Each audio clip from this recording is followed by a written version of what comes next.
Hey everybody, Jeremy up here at Cowtown in Cuba, Missouri. Today I'm going to give you a little walkthrough on a brand new 2018 model Ranger Z521L. The L model is a brand new boat for 2018. Beautiful setup we've got here. We did some stuff a little bit different on this particular boat than we've done in the past. A few more upgrades, a few more changes that Ranger's added. This is a silver boat and white. As you can see, matching silver fenders. I'm going to talk about the trailer a little bit. This is an upgraded trailer. You can see we've got the black chrome 17-inch wheels, which is a pretty big upgrade. It is a road armor trailer. Includes all the cross members, the frame, the whole works. It's all got the road armor textured feel to it, just like Ranger's been doing for a long time. Really proves how tough it can be. This has a parking brake as well, which is an added feature. You're going to park this thing, you don't want it rolling away. It's awful handy to be able to park that parking brake. We use it on a lot all the time here. Hey everybody, Jeremy and Doug up here at Cowtown. Today I'm going to give you a walkthrough on a brand new Ranger Z521L that we've just got in. This is a 50th anniversary boat and we loaded it out pretty heavily. We're going to start up here at the beginning, or front of the boat rather, and we'll go through some of the options that we did up here. Alright guys, I'm going to start up here at this Humminbird. This is a Solix 12 side imaging unit. This is going to be one of the best units they have on the market for 2018. And this is a little bit different than a lot of the factory mounted Humminbird Solixes that they've got. This particular unit you can't get from Ranger back mounted in the bow of the boat.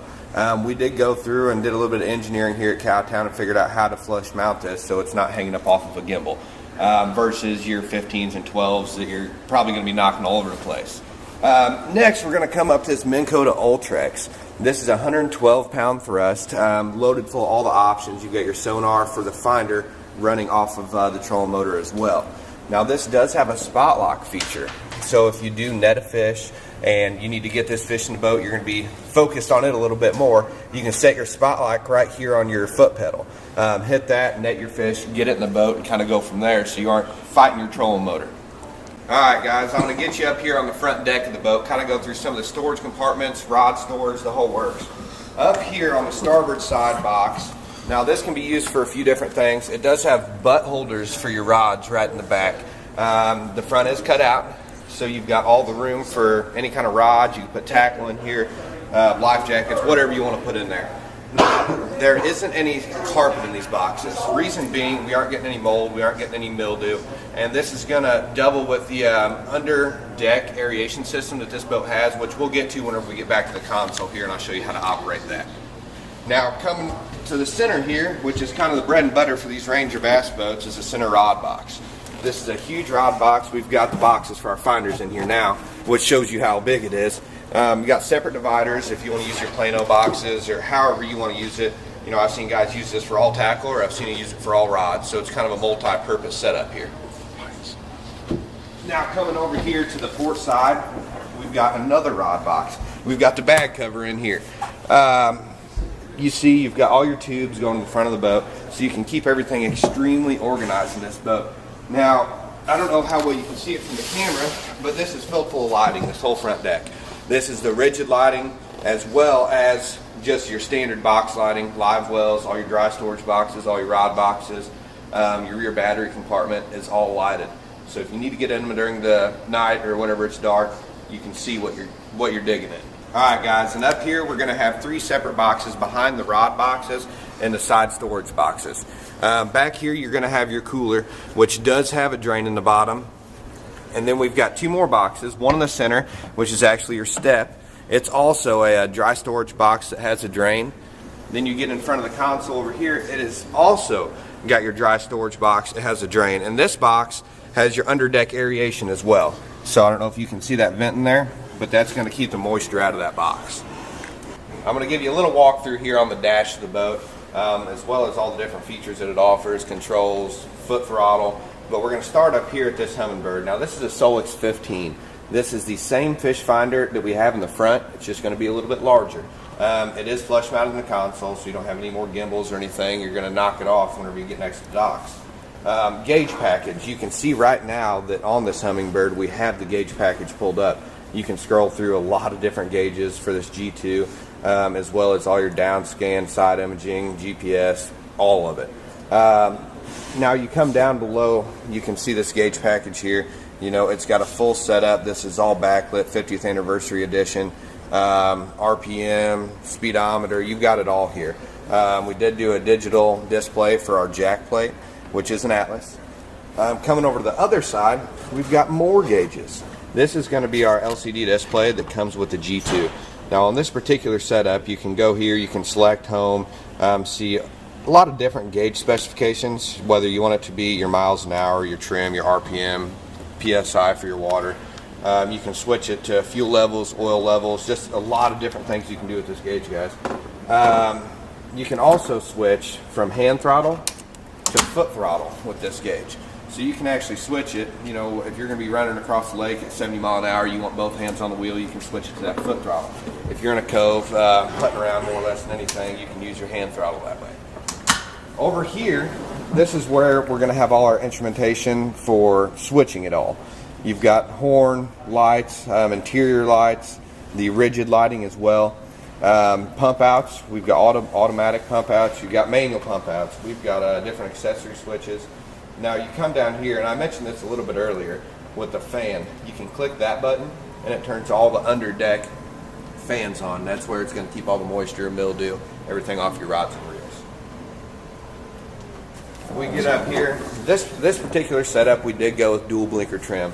I told you it did have the Atlas jack plate on it, so it's as easy as a flip of a finger as far as trimming your engine up or down or raising that jack plate up or down. And it has the adjustable helm, so tilt helm, if somebody else is going to be driving the boat or you just need to get your knees out from underneath it, you can adjust it however you'd like. Alright, we're going to switch back around now, come back here towards the seats. I'm going to start off with this center console here. You know, this is something that Ranger has been doing for a while. Kind of a glove compartment, you can store a cell phone, heck, you can put lures in here if you wanted to. And you've also got a couple cup holders here, as well as down on the floors you have cup holders. Coming up to the seats, this is a different seat for 2018. Very comfortable. In this particular boat, we did adjustable seats on both sides. So if you need to go forward, you need to go backwards, you can do it now, versus a lot of the older boats were just kind of stationary. This is what you get kind of set up. Alright guys, bringing you back over here to the port side interior of the boat. I'm going to show you a few separate options that we haven't done on boats a lot as far as the standard boat goes anyways. Starting off with the infinity stereo. That's something that just adds a lot of class to this boat. It sounds great. Something totally different. Now you can see this boat doesn't have a second console in it. Now if you're fishing, it gives you a lot more room on the front deck, but this boat can have that second console added if somebody did decide to have the passenger a little bit more comfortable. So with that being said, you can see under here we've got auxiliary ports, we've got 12-volt ports, and over here we've also got rod holders, you know, butt holders anyways. This will come up so you can store rods on the top of the deck versus having to get inside your rod boxes every time you need a rod. Here we are in the back deck. Like I said, this boat has a ton of storage. You've got dry storage on both sides of this back deck. Here's probably the most important part to a bass boat, which is going to be the live well. We did this live well with two separate lids, so you don't have to open up one lid, risk any fish jumping out the opposite side. It does have a divider. It has the oxygenating system, as you can see down in the bottom there, and it does have a remote live well pump out. So if you do need to fill up your tournament bags, get them up there, you can do so with ease. You don't have to worry about switching any valves, anything. It's as easy as a press of a button. Alright, slipping back to the back here. Now this isn't anything you're really ever going to have to come back to, but in the back here, this is where you're going to have all your batteries. Onboard charger, we did upgrade this to the 4-bank charger. Minn Kotas, that's the nicest Minn Kota charger that money can buy at this point. We did go and upgrade to that just for the simple fact that if you're going to be out fishing for 8 hours time, you need to get something recharged up for the next day for a tournament day. It's going to do it, and it's going to do it easily.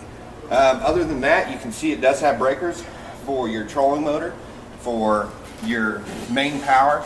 If you ever do run the battery dead for your cranking battery, you can jump it off your troller. So that's something that's an awesome feature that'll save you from paddling out there. Now jumping back to what's going to make this thing go is going to be the Evinrude E-Tech G2. This is a 250 horsepower high output, which is actually going to be pushing about 270 horsepower with it being a high output engine. Now this particular setup is pushing over 600 foot-pounds of torque, something that's going to get this big boat up out of the water and moving. So it's not going to be anything you're going to have to worry about as far as not enough power anyways. You can see back here we've just got one setup. Now this is where the clean rigging comes in. It's all fly-by-wire, so there's no cables, there's no lines that are going to be moving, putting wear on your finish. Very slick setup, and it performs flawlessly for us. Now this is a DPS engine. It is dynamic power steering. So all your power steering is integrated to the center of this midsection. You see a lot of the traditional hydraulic steering out there. It has a big arm. The whole hydraulics assembly is on the outside of the boat. Then again, a lot more stuff that's going to be on the outside of the motor, getting wear on the outside of the motor. With this setup, it's all internal. Nothing to worry about. Right here we've got what is a remote drain plug. Now this is going to save you from having to crawl on your knees in a gravel parking lot at a tournament day whenever it could be 0 degrees outside. It's as easy as just flipping it to in and flipping it to out. That's as easy as it is. And now you can see below this, this is where we actually plug our charger in. So this is going to keep you from having to open up this rear compartment at all. Plug it in here whenever you're done fishing for the day, and that'll get your batteries charged up. With any more questions, guys, feel free and give me a call, 573-885-6300, or you can get on our website, CowtownUSAInc.com. We're going to have this video up there. We're going to have some pictures up there, so go there and feel free and take a look.